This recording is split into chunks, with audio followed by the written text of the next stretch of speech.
হর হর মহাদেব! আপনারা সবাই আমার প্রণাম নেবেন। আপনারা সবাই জানেন যে আমি বাড়ি থেকে কাশী বিশ্বনাথ দণ্ডি কেটে একটি যাত্রা শুরু করেছিলাম। আর আপনাদের সবার আশীর্বাদ আর ভালোবাসায় আর মহাদেবের কৃপায় আমি এই যাত্রাটি খুব সুন্দরভাবে সম্পন্ন করে বাড়ি চলে এসেছি। তবে এই যাত্রার যে উদ্দেশ্য এখনো বহু মানুষ আছে যারা এখনো জানেই না। প্রথমেই শুরুতে বলে রাখি যে আমার বাড়িতে আমার জন্ম থেকে স্বয়ং আদ্যাশক্তি মা মহামায়ার আমরা পুজো করে থাকি। আর এই মা আমাদের বাড়িতে ভীষণ জাগ্রতভাবে বিরাজ করে। এই মায়ের আদেশেই আমি কুম্ভ মেলায় যাই।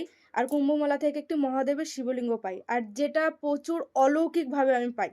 এই শিবলিঙ্গটি আমার আদেশ ছিল যে কাশী বিশ্বনাথ বাবা কাশী বিশ্বনাথ মন্দির থেকে পুজো করিয়ে এনে তারপর বাড়িতে ব্রাহ্মণ দ্বারা প্রতিষ্ঠা করতে হবে। আমার বাড়িতে আগে থেকেই শিব মন্দির আছে, কিন্তু সেখানে মহাদেবের যে লিঙ্গগুলো রয়েছে সেই লিঙ্গগুলো কোনো ব্রাহ্মণ দ্বারা প্রতিষ্ঠিত ছিল না।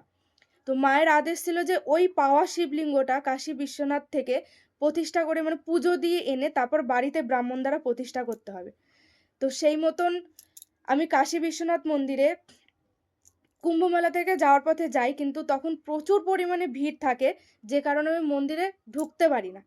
তো ওখান থেকে বাড়িতে এসে আমি ব্রাহ্মণ দ্বারা প্রতিষ্ঠা করার চেষ্টা করি, কিন্তু মা আবার আমাকে আদেশ করে যে না, আমাকে কাশী বিশ্বনাথ মন্দির থেকেই আমাকে বাবাকে পুজো করিয়ে এনে তারপর বাড়িতে ব্রাহ্মণ দ্বারা প্রতিষ্ঠা করতে হবে।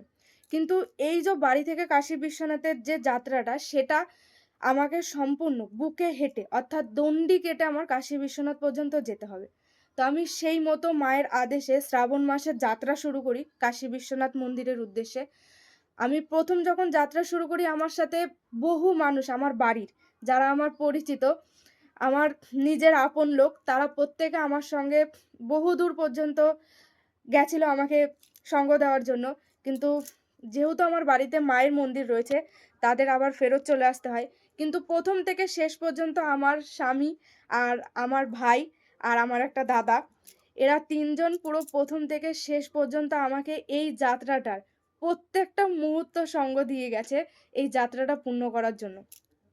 আপনাদের সবার ভালোবাসায় আমি এই যাত্রাটা পূর্ণ করতে পেরেছি। অবশ্যই মহামায়া আর মহাদেবের আশীর্বাদ ছিল, কৃপা ছিল, যে কারণে আমি এটা করতে পেরেছি। কারণ তাদের ইচ্ছা ছাড়া এই দুনিয়ায় কোনো কিছু হওয়াই সম্ভব না। তাদের ইচ্ছা ছিল আমার দ্বারা, তারা এটা সম্ভব করিয়ে নিয়েছে। এই যাত্রাটা আমি শুরু করার পর বহু মানুষের সঙ্গে আমার রাস্তায় পরিচিত হয়েছে। যে মানুষগুলো শুধু বলবো না পরিচয় হয়েছে, তাদের সঙ্গে একটা আত্মার সম্পর্ক তৈরি হয়েছে। আর আমার বহু কাছের আপন মানুষ আছে যারা আমার এই যাত্রাটা নিয়ে নানান সমালোচনা, নানান কুরুচিকর মন্তব্য করেছে। তো তাদের উদ্দেশ্যে আমি একটা কথা বলতে চাই যে আমি খুব দুঃখিত যে আপনাদের যে ইচ্ছাটা ছিল বা আপনারা যেটা মনে ভেবেছিলেন যে আমি এই যাত্রাটা সম্পন্ন করতে পারবো না, যে কুরুচি সম্পন্ন কথাবার্তা বলে আমার এই যাত্রার পথটায় ব্যাঘাত ঘটাতে চেয়েছিলেন, খুব দুঃখিত, আমি আপনাদের খুশি করতে পারলাম না। আপনাদের মনে কষ্ট দিয়ে আমি এই যাত্রাটা সম্পূর্ণ ভালোভাবে আনন্দের সঙ্গে আমি সম্পূর্ণ করতে পেরেছি। বেরানোর আগে মনে প্রচুর ভয় ছিল যে এই যাত্রাটা আমি কি আদৌ সম্পন্ন করতে পারবো। কিন্তু রাস্তায় বেরানোর পর আপনারা আমাকে এত ভালোবাসা দিয়ে গেছেন যে আপনাদের ভালোবাসায় আমি কঠিনের থেকেও কঠিন পরিস্থিতি ঠেলে সামনে এগিয়ে গেছি। কথায় বলে না যে ভালোবাসায় মানুষ অনেক কঠিন থেকেও কঠিন পরিস্থিতির মোকাবেলা করে সামনে এগিয়ে যেতে পারে। তো আমিও সেটাই করেছি।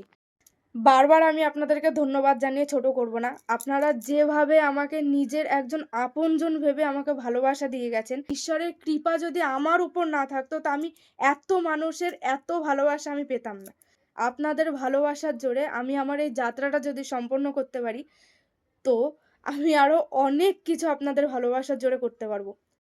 কোনো বিষয় সম্পত্তি বা টাকা পয়সা কোনো কিছুর উপরে আমার জীবনে কোনোদিনও কোনো লোভ ছিল না। তবে আমি জীবনে একটা জিনিসেরই লোভী, যেটা হচ্ছে ভালোবাসা।